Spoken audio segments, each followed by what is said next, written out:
মাঝরাতে বাবা আর ছেলের আবদার পূরণ করতে আসলাম। হ্যালো এভরিওয়ান, আসসালামু আলাইকুম। রাত বাজে প্রায় 11:40। এই অর্ধেক রাতে আমার কাইব বাবু বলতেছে, আম্মু আম্মু আমার না অনেক পুডিং খাইতে মন চাইতেছে। এখন কি করব, ছেলের আবদার পূরণ না করে তো পারি না। চলে আসলাম ছেলের জন্য পুডিং বানাইতে। শুধু ডিম আর দুধ দিয়েও পুডিংটা বানানো যায়। এখানে যেহেতু কাইব বাচ্চা ছেলে মানুষ খাবে, যার কারণে আমি রুটি দিলাম। তো অল্প পরিমাণে চিনি দিতেছি, কারণ বাচ্চাদের জন্য চিনিটা অতটাও স্বাস্থ্যসম্মত না। এখানে আমি কিছুটা পরিমাণে ভ্যানিলা এসেন্স দিয়ে দিলাম। আসলে পুডিংটা তো কম বেশি সবাই বানাইতে পারেন, এটা আর আমি রেসিপি আকারে বলতেছি না, জাস্ট আমি যা যা করতেছি ওইগুলোই আপনাদের সাথে শেয়ার করতেছি। এখানে আমি রুটিটাকে ব্লেন্ড করে নিতেছি, যাতে করে পুডিংটা স্মুথ হয় আর রুটির সাকড়া সাকড়া না থাকে। তো এইখানে এখন আমি ক্যারামেল বানিয়ে নিতেছি। আসলে কাইব বাবু হয়েছে কি, কালকে সন্ধ্যার দিকে ঘুমাইছে, যার কারণে ও রাত্রেবেলায় উঠে গেছিল। এখন উঠেই বলতেছে, আম্মু আমার অনেক পুডিং খাইতে মন চাইতেছে।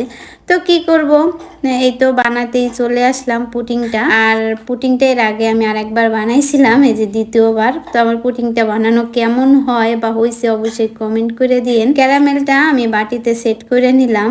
এই তো ক্যারামেলটা কিন্তু শুকিয়েও গেছে। তারপরে হচ্ছে আমি সেই দুধে আর ডিম আর হচ্ছে যে রুটিটা হচ্ছে ব্লেন্ড করছিলাম ওইটা হচ্ছে ঢেলে দিলাম বাটির মধ্যে। কড়াইতে পানি দিয়ে একটা কাপড় দিয়ে এটাকে এখন একদম লো হিটে আমি এটাকে হচ্ছে জাল করে। তো দেখেন বাইরে কিন্তু অন্ধকার ছিল।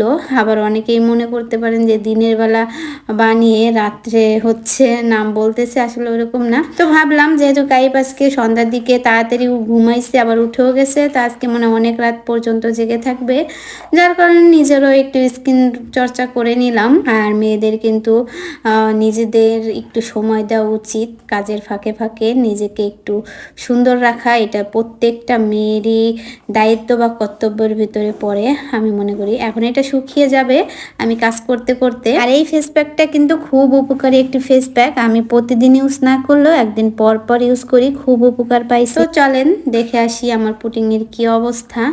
এই তো পুডিংটা এদিকে হইতেছে, এদিকে আমি তার বাবার আবদার পূরণ করতেছি। এদিকে কাইফের বাবা বলতেছে আমাকে ভাত আছে, ওই ভাতগুলো হচ্ছে ভেজে দাও। এই তো তার বাবাকে আমি ভাত ভেজে দিতেছি। তো ভাত ভাজাটা কিন্তু বরাবর আমারও ভালো লাগে, যদিও আমি রাত্রে ভাত খাই না, তো তারপরও আমি 2-1 লোকমা খাইছিলাম। এই তো তার বাবাকে হচ্ছে প্লেটে ভাতগুলো বেড়ে দিতেছি। এখন কাইফের বাবা ভাত খাবে।